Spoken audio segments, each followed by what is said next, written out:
We've all known for a while that Russians are just a different breed. But this guy Rasputin? He survived a shot in the chest and poison, enough to kill a herd of reindeer. But that's not all. Grigory Yefimovich Rasputin was born in a tiny Siberian village called Pokrovskoye in 1869, surrounded by bears, blizzards, and the occasional bottle of vodka. Even as a kid, he wasn't exactly normal. Locals thought he had supernatural powers. Healing animals, strange visions, yeah, but Rasputin? He was different. Fast forward a few years, and Grigory leaves his little snow globe village, starts roaming around Russia as a kind of mystical wanderer, or starets, that's Russian for spiritual guide. He wasn't a priest, but hey, with a beard like that, who's questioning his credentials? Enter the Romanovs, the Russian royal family. Tsar Nicholas II and his wife, Tsarina Alexandra, had a bit of a problem. Their only son, Alexei, had hemophilia, a bleeding disorder that was pretty much a death sentence back then.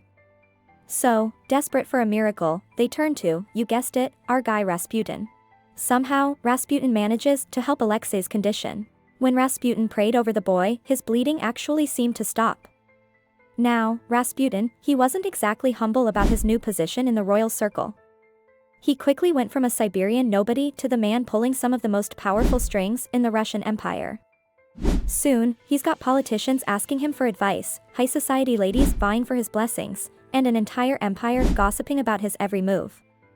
In 1914, Rasputin went back to his hometown, Pokrovskoye, probably thinking he's safe, maybe even untouchable.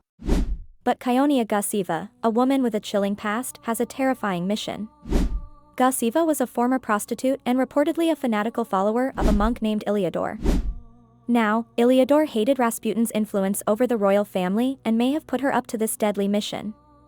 One day, out of nowhere, Gusieva rushes at Rasputin in broad daylight, screaming, and plunges a knife straight into his abdomen.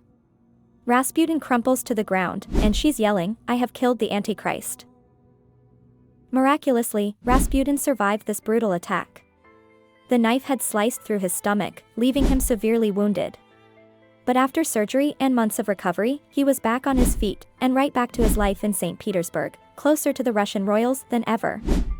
Gusieva, meanwhile, was declared insane and sent to an asylum. This woman nearly ended his life, but Rasputin, somehow, came out of it alive and even more convinced he was invincible. By 1916, Rasputin had made more enemies. They decided it was time to send him off to the big Siberia in the sky.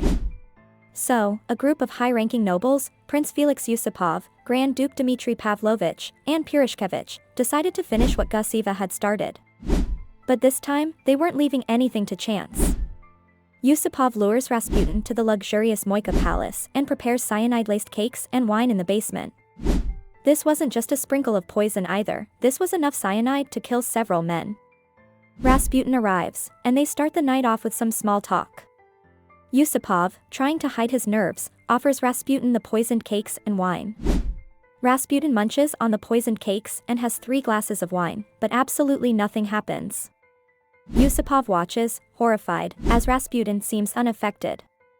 Not a single symptom. Now, Yusupov is panicking. The poison has failed, so he excuses himself, grabs a revolver, and returns to Rasputin. Without warning, he aims at Rasputin's chest and fires. Rasputin collapses on the floor, apparently dead. After a while, Yusupov decides to check the body. But as he leans over, Rasputin's eyes snap open. He lunges at Yusupov, clawing at him with a death grip. Yusupov, terrified, breaks free and stumbles upstairs to alert his co-conspirators. Rasputin somehow stumbles out of the basement, crawls up the stairs, and makes it outside, where he tries to escape into the courtyard. But Purishkevich catches up and shoots him again. Rasputin falls again. Just to be sure, Purishkevich delivers one last shot to Rasputin's head. This time, it seems like he's finally gone. Still not entirely convinced Rasputin is dead, the conspirators wrap his body up, drive to the Malaya Nevka River, and throw him through a hole in the ice. The freezing water would have ensured death even if he somehow survived the gunshots.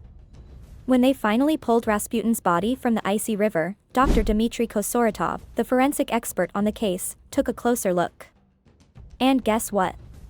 He found 0 evidence of poisoning. That's right. the cyanide laced in those cakes and wine didn't show up in his system at all. Not only that, but the infamous story that Rasputin was alive when he hit the water? Pure myth. Kosaratov found no water in his lungs, meaning he was already dead before they tossed him in. So, despite the dramatic rumors, Rasputin hadn't clawed his way up from the riverbed. Thanks for tuning in, comrades. If you enjoyed this tale of Rasputin's unbelievable life, and his even more unbelievable death, hit that like button and don't forget to subscribe for more wild history stories. Remember, history isn't just a list of dates and names, it's filled with characters like Rasputin, who make you say, wait, did that really happen?